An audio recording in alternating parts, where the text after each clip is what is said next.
Hello, আসসালামু আলাইকুম viewers, কেমন আছেন সবাই? আশা করি ভালো আছেন। আমি আল্লাহর রহমতে ভালো আছি। তো আজকে আমি আপনাদের সাথে ইন্ডিয়ান ভিসা নিয়ে কথা বলবো।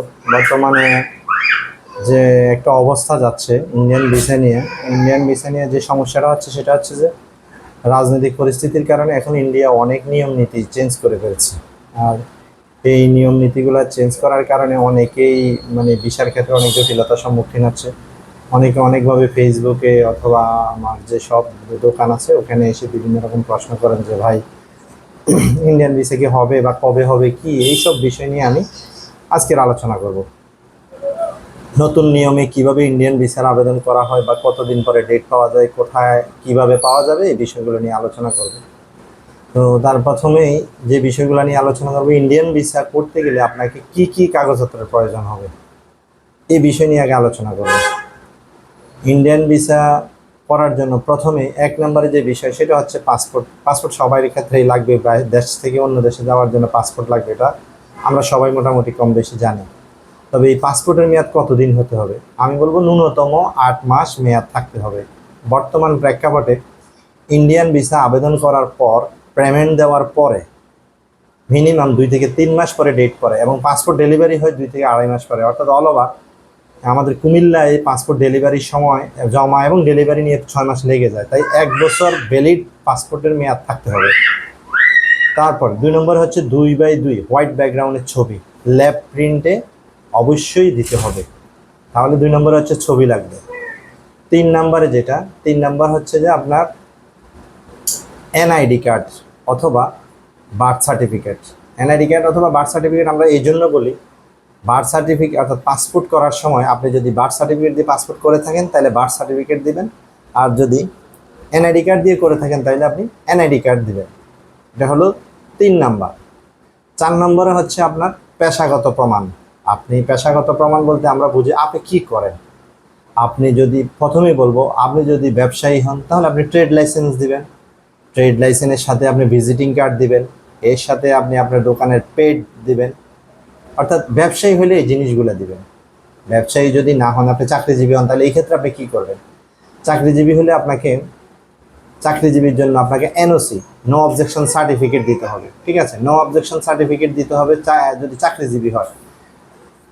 এরপর যদি সে চাকরিও করে না অথবা ব্যবসাও করে না, তাহলে কী করে? সে বাড়িতে বসে থাকে? এরকম তো কিছু হয় না, তাই না?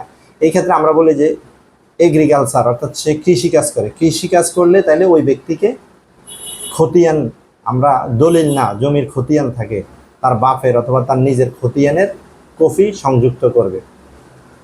এক্ষেত্রে অনেকে আবার আরও একটা প্রশ্ন করেন, ভাই আমি তো বিদেশে থাকি, বিদেশের ক্ষেত্রে আমি কি করব? তখন ওই ক্ষেত্রে আমরা তাকে প্রবাসী হিসেবে অপশান দিয়ে তার ভিসার কপিটা, সে যে দেশে থাকে ওই ভিসার কপি অথবা আকামার কপি সম্মিলিতভাবে তার এটা পেশাগত প্রমাণ হিসেবে আমরা দিই। পেশাগত প্রমাণ গেল।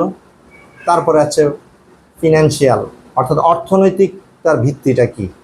অর্থনৈতিক ক্ষেত্রে ইন্ডিয়ান এম্বাসি সাধারণত 2 থেকে 3টা পদ্ধতি অবলম্বন করে। প্রথম কথা হচ্ছে স্টেট ব্যাংক অফ ইন্ডিয়া, অর্থাৎ ইন্ডিয়ান ব্যাংকে আপনাকে ডলার এন্ডোজ করতে হবে, $1000 এন্ডোজ করতে হবে। এই এন্ডোজ করলে তাহলে আপনি আর ব্যাংক স্টেটমেন্ট না দিলে চলবে। কিন্তু সাধারণত একজন ব্যক্তি এখনকার যুগে এসে, ডিজিটালাইজ এই যুগে এসে, প্রতিটা মানুষের একটি অ্যাকাউন্ট অবশ্যই থাকে। আর ওই অ্যাকাউন্টে যদি আপনার লেনদেন মিনিমাম 6 মাসের একটা ব্যাংক স্টেটমেন্ট, অর্থাৎ মিনিমাম ব্যালেন্স 20 থেকে 30 হাজার টাকা থাকে ওই ব্যাংক স্টেটমেন্টটা, তাহলে আপনাকে ফিনান্সিয়াল বলা, অর্থাৎ অর্থনৈতিক যে সলভেন্সিটা সেটা জমা দেওয়া হলো। আর এই ক্ষেত্রে আপনাকে কি করতে হবে? যদি আপনার নিজের ব্যাংক স্টেটমেন্ট না থাকে তাহলে আপনার ব্লাড কানেকশন বলতে আমরা যেটা বুঝি, আপনার বোনের, আপনার মায়ের, আপনার বাপের অথবা আপনার ভাইয়ের, এই যে কয়েকজনের নাম বললাম, এরা ছাড়া অন্য কারো ব্যাংক স্টেটমেন্ট অ্যালাউ হবে না। তো এই জন্য, আর ওয়াইফের ক্ষেত্রে স্পাউস যেটা বলা হয়, মানে তার স্ত্রীর ব্যাংক স্টেটমেন্টও দেওয়া যাবে। এটা হচ্ছে ফিনান্সিয়াল বিষয়। তাহলে আমাদের সাধারণত যে বিষয়গুলো আমরা ক্লিয়ার হলাম, এখন তার অর্থনৈতিক প্রমাণের জন্য সেটা দেওয়া হয়েছে। এরপর যে বিষয়টা আসে সেটা হচ্ছে সে যদি পূর্বে কোনো ইন্ডিয়াতে যেয়ে থাকে তাহলে ওই ইন্ডিয়ান ভিসার কপি অবশ্যই সংযুক্ত করতে হবে।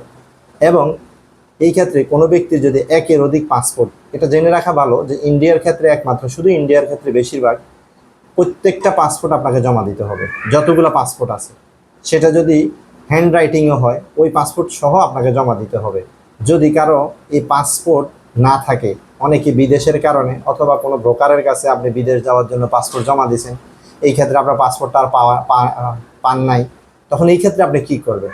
এই ক্ষেত্রে আপনাকে থানায় জিডি করে তারপরে গিয়ে আপনি জিডির কপি সহ ইন্ডিয়ান এম্বাসিতে জমা দিতে হবে, না হয় আপনার পাসপোর্ট, আপনার অ্যাপ্লিকেশন ওরা গ্রান্টেড করে নেবে না। এরপরে আসেন, অনেক সময় অনেকে বলে যে ভাই ইন্ডিয়ার ক্ষেত্রে কি পাসপোর্ট না থাকলে, লস পাসপোর্ট হলে কি ভিসা দেয়? আমি বলবো মানে 100-এ 80%-এই যাদের পাসপোর্ট হারিয়ে গেছে বা লস পাসপোর্ট আছে তাদেরকে ইন্ডিয়া ভিসা দেয় না। তবে কিছু কিছু ব্যতিক্রম সব ক্ষেত্রে হয়, এটা আমরা নিজেরাও দেখি।